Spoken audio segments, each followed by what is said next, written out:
สบายดีเด้อพี่น้องสบายดีเบิดสุขสุขคนเนาะสบายดียามค่ำพี่น้องเอานมให้หมูกินเนาะบอยเมื่อกินข้าวกินข้าวกับแม่อลิศพี่น้องออกมาพอดว่ากำลังได้หับข่าวดีพอได้หับข่าวบ่ดีอีกแล้วช่วยบาดมาเบิ่งพี่น้องก็อยากให้ตัวนึงตาไหล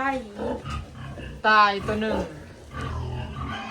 หมูกัดพี่น้องหมูเอาออกมาไว้ครอบนี่แล้วเมื่อกินข้าวออกมาไว้แล้วครับต้องใส่มันออกแต่อันกล้องมันไปขอบตัวนั้นหมูเมนอะไรอย่างหมูไปเลยหมูแม่ตัวไหนพี่น้องตัวสุดของครบหมูหน่อยนะจะตายโอ้ยพี่น้องเลยค้างไว้ในนี้แล้วเมื่อกินเขาแล้วออกมาแล้วเอานมให้หมูกินบัดนี้เอานมให้หมูบัดแนมไปเห็นหมูตัวนั้นมันครบอีหยังแนมไปเห็นลูกหมูขาว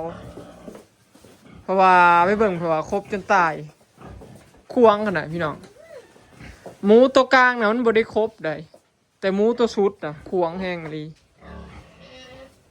ครบลูกหมูหน่อยจนตายโอ้ยพิษตำเฮาบ่หลอกขอบเลยพี่น้องบ่ได้อัดประตูตัวนี้ก็บ่ได้อัดพี่เราสิมากินข้าวข้าวหนึ่งนะชิเมื่อกินข้าวเลยสิออกมานี่โชคชัยมันออกมานี่เด้อมาย่างเขาคอกตัวนี้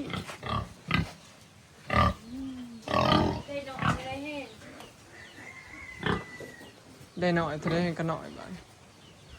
หมูตัวตายที่ตัวบางงามๆมันใหญ่ถึงขาเบิดถึงสมองหมุนไปเลยมันครบเลยเนาะครบจนหมุนทรมานคือสิห้องออกมาสะบุดเราหมูหน่อยมันห้องอย่ากินนมหรอกนี่จะเป็นหมูตัวนั้นสูบอากาศเลยโอ้แต่เก้าน่ะผู้หนึ่งเมื่อแล้วผู้หนึ่งค่ะแต่8 ตัวแล้วตายตัวหนึ่งยังบริวิตตายเลยยังยิบเอียงเลยเนาะมันจะตาย3 มื้อได้พี่น้องเผามีใจชีรอดออกมาบ่หอดมือสั่งแต่กระบะมันจนหมุนมันครบจนหมุนสมองเป็นบุมือบีมันกระมุนเนาะสมองมันหมูน่ากระเกิดงอนกระบะบุถ้าพ่อแม่มันจะแรงมันกระโดดไปโคบคอมันเลยเนาะควงอะไรหมูตัวนี้นะบอกกัดพี่น้องมันหูหมูตัวนี้ควงมันบดจากอิ่มมันพีอยากตัวนี้เป็นไทยเด่นกินหลายกันโอ้ยโอ้ยตายแล้วเนาะเพื่อนนะเบิดกำลังใจเฝ้าพี่น้องยังไง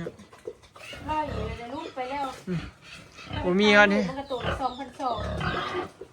2,200ตอนนี้ราคาหมูละ1,700หา2,000 1,700ลูกหมูหน่อยตอนงามกับ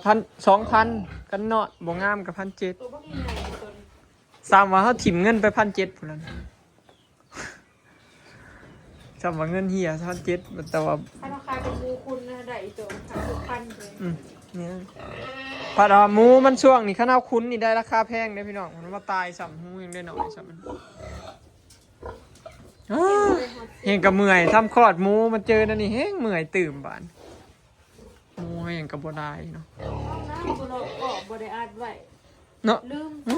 ข้าวเมื่อกินข้าวข้าวมากนะมอติถ้ามันต่อขอบหมูเลยเมื่อพอข้าวมาสิเอานมให้มันวะข้าวเมื่อกินข้าวแล้วก็ข้าวเอานมให้มันกินอยู่บ้านแล้วก็กินอยู่หน้า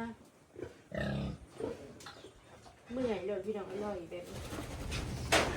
เนื้อ7 โตพี่น้องบ้านปลาได้ก็พูดถึงเมื่อพูดถึงอยู่มันจะยินเสียงปลาคอยละคิดว่าคำมันออกมามันก็สิออกมาอยู่ในนี้เพราะว่าอันนี้ก็อัดไว้เบิดได้พี่น้องประตูมาแล้วมันมาโป่งอยู่ในนี้เหมือนบ่ฮู้มันโป่งอยู่ในนี้มันเข้าในนี้แล้ว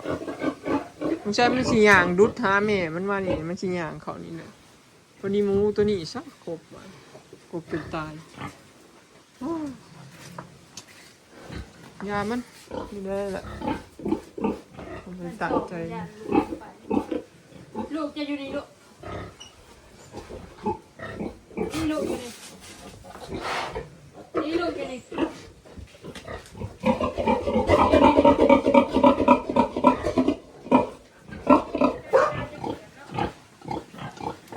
มันแล้วจังสิเอาไปฟังพี่น้องเอาหมูเอานมให้หมูกินก่อนเหลือหยอดเดียวบัดนี้เหลือ7 โตเนาะขอให้รอดปลอดภัยเบิดได้บัดนี้หักคอกนี่มันออกบ่ได้พี่น้องบ่ให้ตอกทีเนาะออกบ่ได้บ่ให้ตอกไว้เบิดแล้วมีแต่มันออกไม่มีแล้วโอ้ยประตูทั้งนั้นบ่ได้ล็อกเนาะจะได้อยู่นอนลงเลยให้ลูกกินนมอุตส่าห์แม่บักงามอยู่ให้ลูกบักงามมีแต่ตัวขาวเบิดเฮาบ่มีฮอดแห้งเสียนเฝ้าหมูมื้อแรงจังพี่น้องเห็นแบบอร่อยเลยปกติบอยก็บ่ได้เมื่อดอกปกติก็สิให้ฉลอยเอาข้าวมาส่งให้แต่ว่าบอยเฝ้าเมื่อซื้อของเนาะซื้อหลอดไฟซื้อยาซื้อนั่นซื้อนี่หั่นล่ะยามันก็หลอดไฟมันก็ตายหั่นนะตัวที่เฮาเก็บไว้นะตอนเก็บน่ะมันก็บ่ตายเด้อพี่น้องพอเฮาสิมาใส่แล้วมันผัดตายบ่ได้ใส่ก็ตายหลอดไฟก็ได้จำเป็นต้องแล่นลงไปซื้อก็เลยได้เมื่อหั่นนะออกมาพอเห็นแล้วนี่โอ้ยเนาะเหนื่อยเลยมันแรงก็คือสิเหี่ยวเช้าเฮาตายแล้วเฝ้าหมูแบบบ่มีแห้งบ่จังแม่นเพิ่มแนวว่าอันนี้แหละเขาเอิ้นว่าช่วยโชคแน่ช่วยแน่เฮงเกมช่วยแก้มเฮงนี่แหละ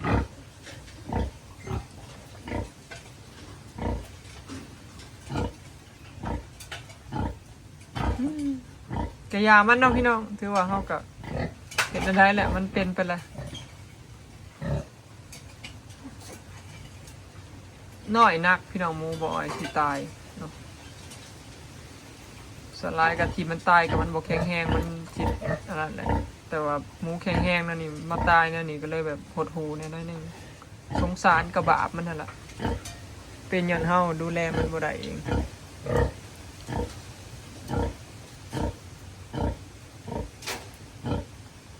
เหลือ7 โตถือว่ามันจ้างมุ่งไปโตบ้าใหญ่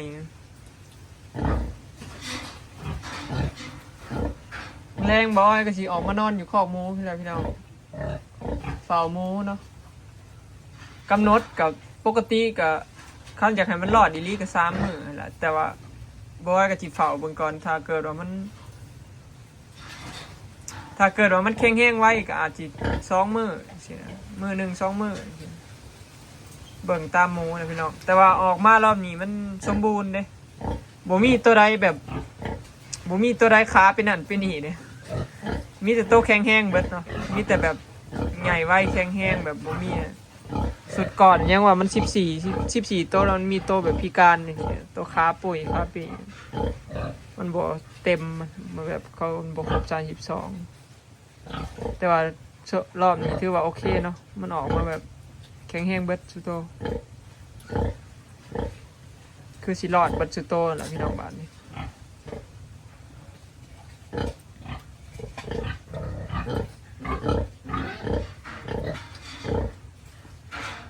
ใครแต่แม่เป็นโหพี่น้องสามสิกินเต้าบ้านี้แม่ก็มีหลายเต้าบ่ได้ยากนมหลายเต้า13-14 เต้านี่แหละ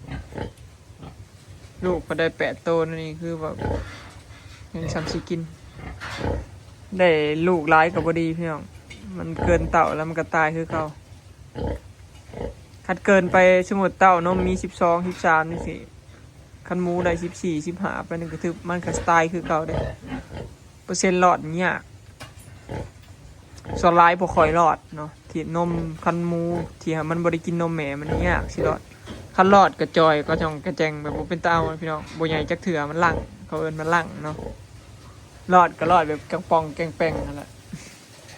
ทักหน่อยนักสิรอดเนาะ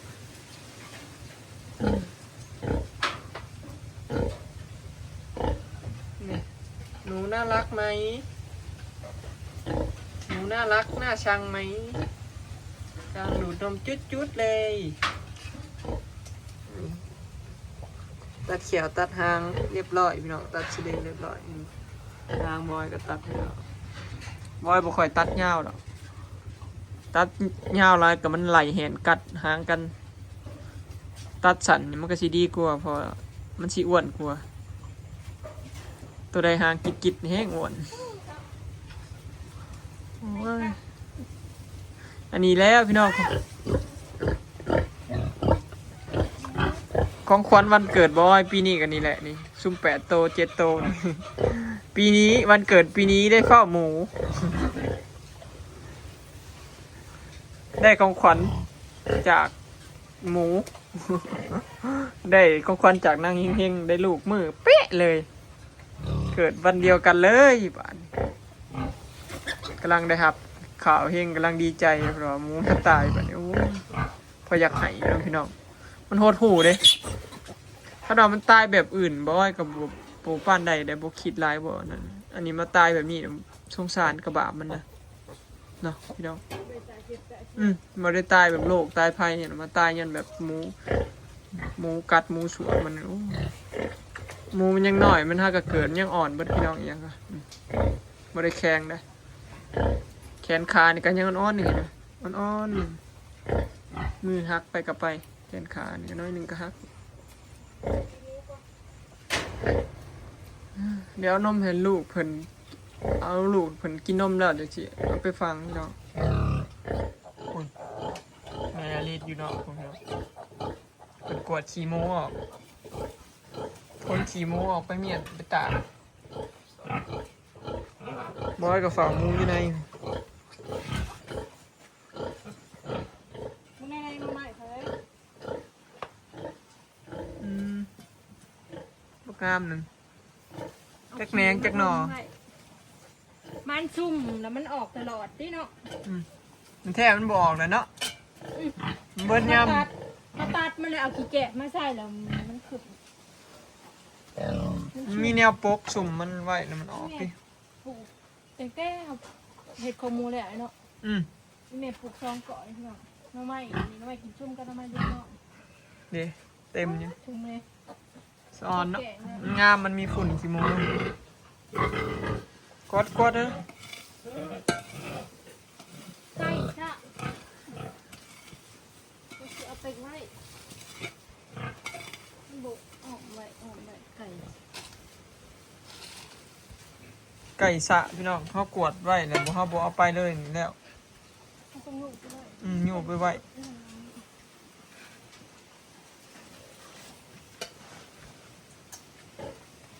ไก่สะ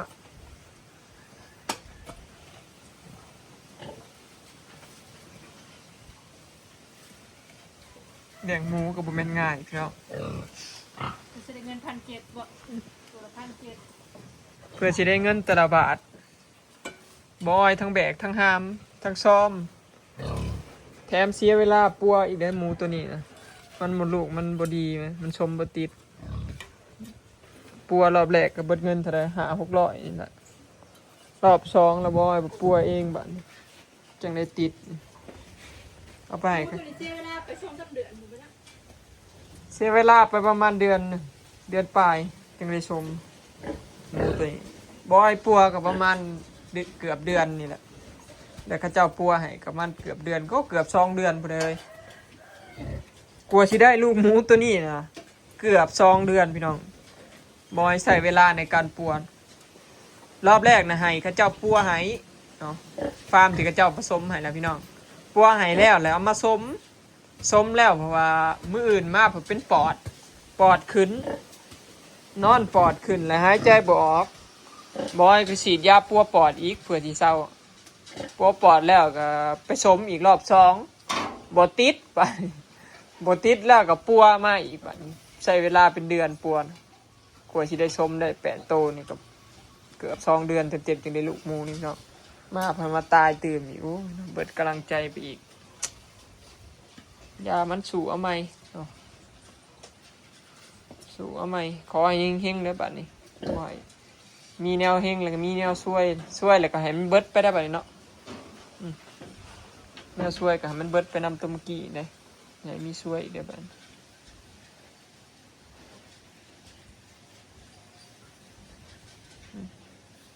บอลเพิ่นเหี่ยวพี่น้องเห็นบ่เหี่ยวบ่ได้ก็เหี่ยวบ่นั่นเลยได้เพิ่นก็ฮู้จักบอลเหี่ยวได้ฮู้จักย่างออกมาเหี่ยวอยู่ผมฮู้จักความอยู่บ่กำลังเป็นตะแพงพี่น้องซ้ำ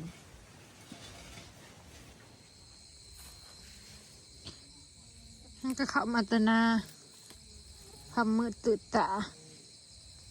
สิมางมหนึ่งเขาเห็ดกินได้บ้านี้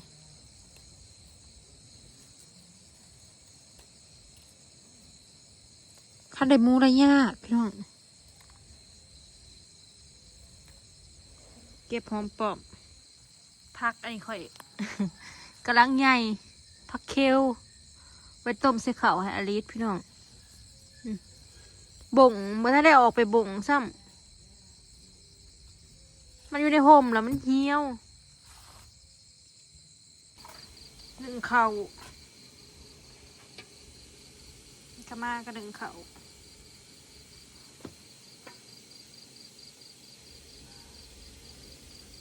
ไปสิก้อยกุ้งได้กุ้งมันตนาแม่น้องเมย์ไปสอนได้บ้างอะไรเลือกกุ้งเข้ามา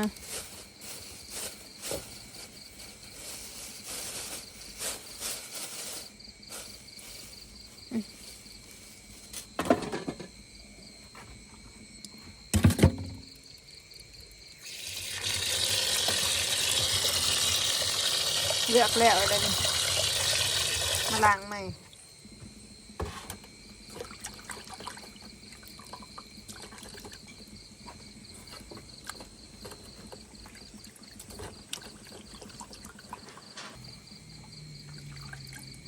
กุ้งพอดีก้อย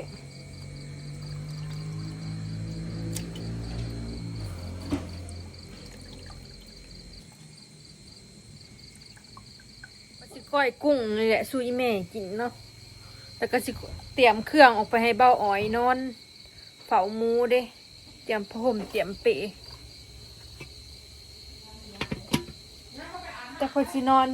อยู่ในเรือนหรือเพิ่นสิออกไปนอนอยู่คอกหมูเฮ้ยหมูสลอยตายแล้วตัวหนึ่งนั่นเป็นเพ่อเฮาเองนะบ่หอบขอบเนาะ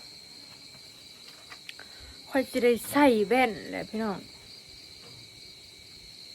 ตาข่อยมันเหลื่อมเข้ามาแล้วมันเจ็บแสบตามันแดงตลอดเบื้องเนี่ยแสบเป็นสีนป่งว่าง่ายๆภาษาบ้านเราเป็นสีนป่งอะนะเนาะโอเคเนาะพี่น้องคลิปนี้สิขอเก็บภาพบรรยากาศไว้ซะมีเด้อวันนี้อยู่คอกหมูเบิดมือเลยเนาะไปแล้วสบายดี